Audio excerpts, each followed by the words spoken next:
Hello dear friends, कैसे हो आप लोग। आई होप कि आप लोग स्वस्थ और मस्त होंगे। आज मैं आप लोगों को यूपी डीएलएड का फर्स्ट सेमेस्टर का जो हमारा पहला पेपर है वो है बाल विकास का। तो उसके महत्वपूर्ण क्वेश्चन हैं जो कि एग्जाम में पूछे गए हैं, वो मैं आप लोगों के लिए लेके आई हूँ। तो आप लोग क्वेश्चन को समझिएगा और आंसर भी देने का प्रयास करिएगा कि आप लोग आंसर दे पाते हो कि नहीं दे पाते हो, क्योंकि थ्योरी और मतलब जो इसका कोर्स है वो मैंने बिल्कुल कंप्लीट करा दिया और थ्योरी को डीप में बताया है। अगर आप लोग थ्योरी वाली क्लास ना कंप्लीट की हो तो उनको करिए, तो आप लोगों को क्वेश्चन है जो मतलब जो क्वेश्चन है वो इजी लगेंगे। चलिए हम लोग अति लघु उत्तरीय प्रश्न की तरफ बढ़ते हैं। जो हमारे अति लघु उत्तरीय प्रश्न है उसमें पहला क्वेश्चन क्या कह रहा है। पहला क्वेश्चन कह रहा है कि बुद्धि लब्धि निकालने का सूत्र क्या होता है। तो बुद्धि लब्धि निकालने का सूत्र होता है मानसिक आयु बटे वास्तविक आयु इंटू 100। ये आपको याद रखना है। ठीक, क्या होता है, मानसिक आयु बटे वास्तविक आयु इंटू 100 होता है। ये आपको याद रखना है। और ये भी याद रखना है कि ये जो सूत्र था तो ये किसने दिया था। तो यह सूत्र 1912 में स्टर्नबर्ग द्वारा दिया गया था। किसके द्वारा दिया गया था? स्टर्नबर्ग के द्वारा दिया गया था। यदि 15 वर्ष की आयु के व्यक्ति की मानसिक आयु 20 वर्ष है तो उसकी बुद्धि लब्धि कितनी हो जाएगी? 15 बटे 20 कर देंगे और इंटू कितना कर देंगे? 100। इसका जो राइट आंसर है तो कितना आ जाएगा? 133.3 हो जाएगा। अगले क्वेश्चन की तरफ बढ़ते हैं। अगला क्वेश्चन कह रहा है कि सृजनात्मक से क्या आशय है। तो यह एक मानसिक संक्रिया है जो भौतिक परिवर्तनों को जन्म देती है। सृजनात्मकता अथवा रचनात्मकता किसी वस्तु, विचार, कला, साहित्य से संबंध, किसी समस्या का समाधान निकालने आदि के क्षेत्र में कुछ नया रचने, आविष्कृत करने या पुनर्सर्जित करने की क्या है? एक प्रक्रिया है। अब चलिए हम लोग अगले क्वेश्चन को समझते हैं। अगला क्वेश्चन कह रहा है कि व्यक्तित्व की एक परिभाषा लिखिए। क्वेश्चन क्या कह रहा है? व्यक्तित्व की एक परिभाषा लिखिए। तो चलिए जानते हैं व्यक्तित्व की परिभाषा के बारे में। ठीक, कि जो व्यक्तित्व है उसकी परिभाषा क्या होती है। कहा जा रहा है कि व्यक्तित्व व्यक्ति के अंतर्गत आंतरिक एवं बाह्य व्यवहार के तरीकों, रुचियों, अभिवृत्तियों, योग्यताओं, क्षमताओं, उद्देश्यों, प्रेरणाओं तथा शारीरिक गुणों आदि के सीमित योग को क्या कहा जाता है? यही मतलब पर्सनालिटी या व्यक्तित्व कहा जाता है। और जो इसकी उत्पत्ति हुई है वो कहाँ से हुई है? लैटिन भाषा से हुई है। ठीक है, ये आपको याद रखना है। और इसका जो अर्थ होता है वो क्या होता है? इसका अर्थ होता है मुखौटा या नकाब। ये आपको याद रखना है कि व्यक्ति किस तरीके से मतलब बातचीत कर रहा है, उसके बात करने का तरीका क्या है, उसका व्यवहार कैसा है, ये सब क्या होता है, ये सब पर्सनालिटी कहलाता है। अब चलिए हम लोग अगले क्वेश्चन की तरफ बढ़ते हैं। अगला क्वेश्चन कह रहा है कि रोसा परीक्षण विधि को किस मनोवैज्ञानिक ने आरंभ किया था। तो रोसा परीक्षण विधि को 1921 में स्विस मनोवैज्ञानिक हरमन रोसा द्वारा प्रतिपादित किया गया था। इसका उपयोग किसी व्यक्ति के व्यक्तित्व के लक्षणों का आकलन करने के लिए किया जाता है। यानी कोई व्यक्ति है तो उसके मतलब जो अंदर का व्यक्तित्व है तो उसके लक्षण क्या है, व्यक्तित्व किस हिसाब का है, कैसा है, तो ये हमारा क्या होता है? ये रोसा परीक्षण होता है। अब चलिए अगले क्वेश्चन की तरफ समझते हैं। अगला क्वेश्चन कह रहा है कि मध्य मान का उपयोग कब किया जाता है। तो गणितीय भाषा में किसी भी संख्या को जोड़कर जब उसके पद से भाग देने पर प्राप्तांक को ही क्या कहते हैं? मध्यमान कहते हैं। मध्यमान बराबर क्या होता है? पदों का योग बटे पदों की संख्या। जितने पद होते हैं उनको हम लोग जोड़ देते हैं और जो पदों की जितनी संख्या होती है उनसे क्या करते हैं? भाग दे देते हैं। अब चलिए अगले क्वेश्चन को समझते हैं। अगला क्वेश्चन कह रहा है कि मध्यांक की कोई एक परिभाषा लिखिए। मध्यांक एक ऐसा बिंदु होता है जिसके मापन के किसी एक स्केल पर टिके आधे अंक ऊपर की तरफ तथा ठीक आधे अंक नीचे की तरफ होते हैं। ठीक, ये आपको याद रखना है। किसके ऊपर क्या हो, मतलब फिर से समझ लेते हैं। कहा जा रहा है कि मध्यांक एक ऐसा बिंदु होता है जिसके मापन के किसी स्केल पर टिके आधे अंक ऊपर की तरफ तथा ठीक आधे अंक नीचे की तरफ होते हैं। मध्यांक का जो सूत्र होता है वो होता है n+1/2, यानी m बराबर होता है मध्यांक मूल और जो n होता है वो होता है पदों की संख्या। अब चलिए अगले क्वेश्चन को समझते हैं। अगला क्वेश्चन कह रहा है कि सीखने के वक्र में सीखने में उन्नति होना किस रूप में प्रदर्शित की जाती है। तो सीखने का वक्र, जब व्यक्ति किसी कार्य को सीखना आरंभ करता है तो सीखने की गति आरंभ से अंत तक एक समान नहीं होती है। वह किसी कौशल से शीघ्र ही प्रवीण नहीं हो जाता है। उसके सीखने की गति कभी तेज, कभी धीमी और कभी बिल्कुल रुक जाती है। यदि सीखने की इस गति में एक ग्राफ पेपर पर अंकित किया जाए तो सीखने का वक्र रेखा सीखने की उन्नति या अवनति को दिखाती हुई एक वक्र रेखा बन जाती है को इसे क्या कहा जाता है? इसे सीखने का वक्र कहा जाता है। अब चलिए अगले क्वेश्चन को समझते हैं। अगला क्वेश्चन कह रहा है कि बालक की वृद्धि कब रुक जाती है? तो बालक की वृद्धि के विषय में समस्त विद्वान इस बात को स्वीकार करते हैं कि बालक की बुद्धि 25 वर्ष की आयु में क्या होता है? रुक जाती है। अब चलिए अगले क्वेश्चन को समझते हैं। अगला क्वेश्चन कह रहा है कि TAT का संबंध व्यक्तित्व किस परीक्षण से? तो ये आपको याद रखना है कि जो TAT का संबंध होता है वो किससे होता है? वो व्यक्तित्व परीक्षण से होता है। और जिसका फुल नेम है वो क्या होता है? जिसका फुल फॉर्म होता है थीमेटिक एपेरसेप्शन टेस्ट। क्या होता है? थीमेटिक एपेरसेप्शन टेस्ट होता है। ये आपको याद रखना पड़ेगा, ठीक। अब चलिए अगले क्वेश्चन को समझते हैं। अगला क्वेश्चन कह रहा है कि स्मृति का मुख्य कार्य क्या है? जो स्मृति है तो इसका मुख्य कार्य क्या है? तो स्मृति वो प्रक्रिया है जो अनजाने में क्या करती है? काम करती है और सूचना को पुनः प्राप्त करने की प्रक्रिया को तेज करने में मदद करती है। स्मृति का शाब्दिक अर्थ क्या होता है? याद करना होता है। अब चलिए अगले क्वेश्चन को समझते हैं। अगला क्वेश्चन कह रहा है कि सक्रिय स्मृति से क्या आशय है? तो सिगमंड फ्रायड के अनुसार हम भी स्मृति की क्रिया द्वारा अपने खुद के अनुभव को स्मृति से निकाल देते हैं। सक्रिय विस्मृति का कारण व्यक्ति वह स्वयं की किसी बात को भूलने का प्रयास करके उसे क्या करता है? भुला देता है। अब चलिए अगले क्वेश्चन को समझते हैं। अगला क्वेश्चन कह रहा है कि अभिप्रेरणा का क्या अर्थ है? तो अभिप्रेरणा एक ऐसी संक्रिया है जो जीव को कुछ करने के लिए क्या करती? प्रेरित करती है। मान लीजिए आप लोग कुछ भी करोगे तो आपको मोटिवेशन है तब तो कर रहे हो। अगर मोटिवेशन अंदर से नहीं होगा तो फिर आप लोग क्या कार्य कर पाओगे? नहीं करोगे। अगला क्वेश्चन कह रहा है कि हल के अनुसार सीखने की प्रक्रिया का आधार क्या है? तो हल के अनुसार सीखने की प्रक्रिया का आधार आत्म संशोधन है। सीखने की प्रक्रिया में 6 अलग अलग घटकों की इंटरैक्टिव प्रक्रिया शामिल होती है। उच्च क्रम पर स्मृति, ध्यान, भाषा प्रसंस्करण, लेखन और संगठन। सीखने के लिए ये सभी घटक एक दूसरे के साथ क्रिया करते हैं। अगला क्वेश्चन कह रहा है कि सीखने की कोई एक परिभाषा बताइए। सीखने का मतलब क्या होता है? लर्निंग से होता है। सीखना या अधिगम एक व्यापक, सतत एवं जीवन पर्यंत चलने वाली महत्वपूर्ण प्रक्रिया है। मनुष्य जन्म के उपरांत ही सीखना प्रारंभ कर देता है और जीवन भर कुछ न कुछ सीखता रहता है। सीखना व्यवहार या ज्ञान में एक परिवर्तन है जो किससे प्राप्त होता है? अनुभव से प्राप्त होता है। वुडवर्थ के अनुसार नवीन ज्ञान व प्रतिक्रियाओं को अर्जित करने की प्रक्रिया अधिगम या सीखना कहलाती है। अगला क्वेश्चन कह रहा है कि बच्चों के भाषा में अवरोधक 2 कारण लिखिए। तो बच्चों की भाषा में ज्ञान अवरोधक के 2 कारण निम्न कौन कौन से हैं? बोलने के अंगों में दोष के कारण भाषा विकास में अवरोधन हो जाता है। दूसरा कह रहा है ध्वनि दोष के कारण भाषा विकास में अवरोधन हो जाता है। ये भी आप लोगों को याद रखना है। अब चलिए अगले क्वेश्चन को समझते हैं। अब हमारे यहाँ से क्या हो जा रहे हैं? लघु उत्तरी क्वेश्चन स्टार्ट हो जा रहे हैं। तो चलिए लघु उत्तरी क्वेश्चन को समझते हैं। जो लघु उत्तरी प्रश्न होते हैं ये एग्जाम में किस तरह के आते हैं? क्वेश्चन कह रहा है बाल विकास की आवश्यकता पर संक्षिप्त लेख लिखिए।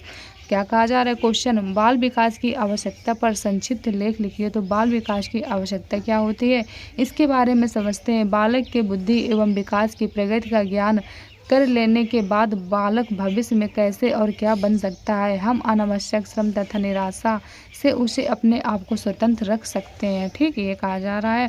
इसके बाद फिर कहा जा रहा है कि बालक के भविष्य में होने वाली वृद्धि और विकास को ध्यान में रखते हुए क्या क्या विशेष परिवर्तन होंगे? इस बात पर ज्ञान हमें सिद्धांतों के आधार पर हो सकता है। फिर कह रहा है अगला क्वेश्चन कि प्रत्येक बालक में बुद्धि एवं विकास की गति एक समान नहीं होती है, इसलिए हमें व्यक्तिगत विभिन्नताओं का ध्यान रखना चाहिए। जो सभी बालक होते हैं सबका इंटरेस्ट एक चीज़ में नहीं होता है। ठीक, सबका मतलब क्या होता है? इंटरेस्ट भी अलग अलग होता है, और सबका जो माइंड है वो भी क्या होता है? अलग अलग होता है। कोई है तो अपने एक बार में समझ जाता है तो किसी को क्या है 2-3 बार समझने में लगता है, तब जाके उसको चीज़ें समझ में आती हैं। अब हमारा अगला पॉइंट कह रहा है कि वृद्धि और विकास की दिशा में परिणाम संबंधी सिद्धांत यह बताते हैं कि विकास निश्चित दिशा में होता है। विशेष अवस्था एवं आयु के बालक के विकास के ज्ञान से इस विषय में मदद ली जा सकती है। अब चलिए अगले क्वेश्चन को समझते हैं। अगला क्वेश्चन कह रहा है कि बाल्यावस्था में संवेगात्मक विकास कैसे होता है? तो बाल्यावस्था में बालक के संवेग मात्र उत्तेजना न होकर उसकी अभिव्यक्ति में सामाजिकता उत्पन्न होने लगती है और उनकी अभिव्यक्ति पर नियंत्रण करने लगता है और इस कारण उनके संवेगों की उग्रता कम होने लगती है। इस अवस्था में बालक में संवेगों को दमन करने की क्षमता पैदा हो जाती है और वह यह समझने लगता है कि उसके किस व्यवहार में परिजन, शिक्षक व अन्य लोग प्रसन्न होंगे और किस प्रकार के व्यवहार में वे रुष्ट होंगे। इस अवस्था में बालकों में ईर्ष्या एवं द्वेष की भावना विकसित होने लगती है और प्रकटीकरण व चिढ़ाना, अपेक्षा करना, निंदा करना, आरोप लगाना, व्यंग्यात्मक भाषा का प्रयोग करना आदि करने लगता है। इस अवस्था में बालक में विभिन्न प्रकार के संवेग जैसे भय, निराशा, चिंता, व्यग्रता, कुंठा, स्नेह, प्रेम, प्रसन्नता आदि स्पष्ट रूप से प्रकट होने लगते हैं। इस तरह बाल्यावस्था में संवेगात्मक विकास होता है। अब चलिए अगले क्वेश्चन को समझते हैं। अगला क्वेश्चन कह रहा है कि बच्चों में सृजनात्मकता क्षमता का विकास कैसे किया जाता है। तो इसका आंसर है वो क्या हो जाएगा, बच्चों में सृजनात्मक क्षमता का विकास तब संभव है जब बालक वैसा वातावरण प्रदान किया जाए। क्या किया जाए? जब बालक को वैसा वातावरण प्रदान किया जाए। बच्चों में सृजनात्मकता क्षमता का विकास कुछ निम्नलिखित तरीकों से किया जाता है। पहला कह रहा है मन की झिझक और डर को दूर करने पर बालकों की अभिव्यक्ति की क्षमता में वृद्धि की जा सकती है। दूसरा कह रहा है कि बच्चों की मौलिकता को बढ़ावा देकर। तीसरा कह रहा है लचीलेपन को प्रोत्साहित करके। लचीलेपन में आशय किसी काम को सीखते समय यदि वो अपने तरीके से सीखना चाहे तो उनकी इन गतिविधि को उत्साहित किया जा सकता है। अब चलिए अगले क्वेश्चन को समझते हैं। अगला क्वेश्चन कह रहा है कि बहिर्मुखी व्यक्तित्व की क्या विशेषताएं हैं। तो बहिर्मुखी वह व्यक्तित्व होता है जो अन्य लोगों और बाहरी दुनिया में रुचि रखता है। मतलब कि बाहर मतलब क्या होता है, बाहर की जो दुनिया में क्या करता हो, रुचि रखता हो। बहिर्मुखता अन्य लोगों के प्रति चौकसता, गतिविधि, आक्रामकता रखते हैं। ठीक, अब चलिए आगे समझते हैं। अब कह रहा है बहिर्मुखी होना यानी बाह्य जगत को जुड़कर उसके आकर्षणों में उलझते रहना। ठीक, इन्हें दूसरों से बात करने में आनंद आता है क्योंकि इससे उन्हें अपने आसपास की दुनिया से जुड़ाव महसूस करने में क्या मिलती है, मदद मिलती है। अब चलिए अगले क्वेश्चन को समझते हैं। अगला क्वेश्चन कह रहा है कि बच्चों में कल्पना शक्ति का विकास किस प्रकार किया जा सकता है। तो परियों की कहानियाँ छोटे बच्चों को कल्पना शक्ति का विकास करने का सर्वाधिक उपयुक्त क्या है, माध्यम है। अधिक पढ़ाई और ज्ञान प्राप्त करके अपनी कल्पना शक्ति में सुधार हो सकता है। विभिन्न क्रियाओं में भाग लें और नए चुनौतीपूर्ण कार्यों का सामना करें जैसे कि कला, लेखन या गीत गाना। बच्चों में कल्पना शक्ति का विकास निम्न प्रकार से किया जा सकता है। पहला कह रहा है रोल प्ले में व्यस्त करके। दूसरा कह रहा है रचनात्मक खेलने दें और इसके बाद आउटडोर खेलने के लिए कहा जाता है। ठीक, अब चलिए आगे समझते हैं। अगला क्वेश्चन कह रहा है कि बाल विकास पर वंशानुक्रम का क्या प्रभाव पड़ता है। वंशानुक्रम क्या होता है, जो लक्षण माता पिता से क्या होता है बच्चों को मिलते हैं। किसी बालक में माता पिता का जैसा शारीरिक विकास होता है उनकी संतानों को भी वैसा ही प्राप्त होता है। प्रत्येक बालक विभिन्न शारीरिक गुणों जैसे रंग, रूप, शारीरिक गठन, स्वास्थ्य, रोग, लैंगिक परिपक्वता, शारीरिक विकृति, शारीरिक दोष आदि बातों को बालक वंशानुक्रम द्वारा ही क्या करता है, प्राप्त करता है। बालक के विकास पर वंशानुक्रम का प्रभाव निम्नलिखित तरीके से पड़ता है। पहला कह रहा है तंत्र की बनावट। दूसरा कह रहा है मानसिक विकास पर प्रभाव। तीसरा कह रहा है चरित्र पर प्रभाव और चौथा कह रहा है संवेगात्मक विकास पर प्रभाव। और जो अगला है वो कह रहा है सामाजिक विकास पर प्रभाव। जो अगला है वो कह रहा है व्यावसायिक योग्यता पर प्रभाव। और जो अगला है वो कह रहा है स्वभाव पर प्रभाव। ये क्या है, ये सब विकास में मतलब क्या होता है, वंशानुक्रम के कारण होते हैं। मतलब ये सब चीज़ें क्या बच्चे को मिलते हैं अपने माता पिता से। अगला क्वेश्चन कह रहा है कि अनुकरण द्वारा सीखने का क्या आशय है। तो अनुकरण का शाब्दिक अर्थ होता है नकल करना। बच्चे के अपने सभी नित्य कर्मों को कोई बड़ों के अनुकरण के द्वारा ही सीखते हैं।